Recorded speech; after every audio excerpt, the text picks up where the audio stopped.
Yorana tout le monde. La question du jour, c'est comment arriver à gérer ses doutes en tant que parent? Eh bien, je dirais que la première des choses, c'est que d'avoir des doutes, c'est ça.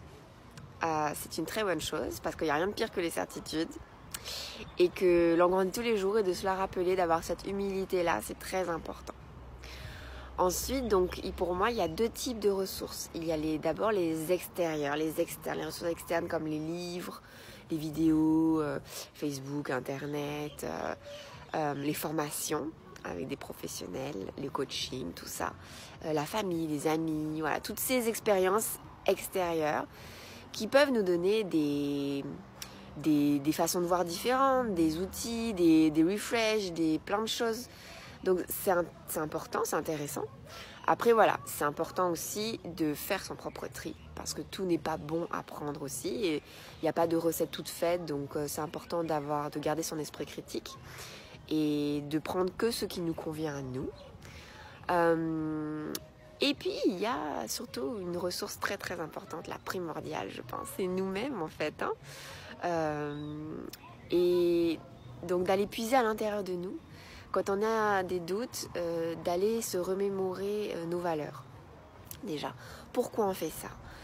Pourquoi on a choisi le chemin d'éducation bienveillante? Qu'est-ce qui nous fait vibrer? Qu'est-ce qu'on veut pour nos enfants, pour leur avenir?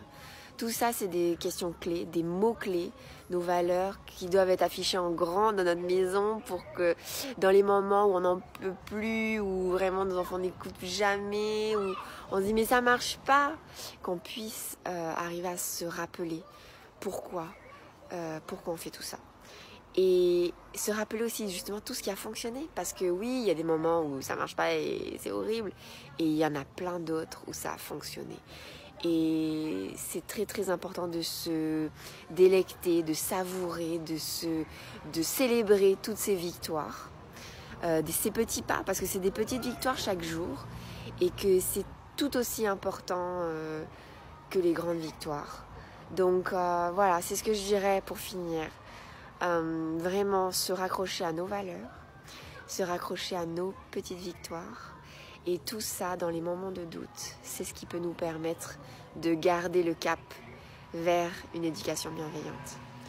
Alors je vous souhaite de garder le cap, de garder foi en vous, foi en vos enfants, foi en l'amour et je vous souhaite plein de bonheur. Allez Nana.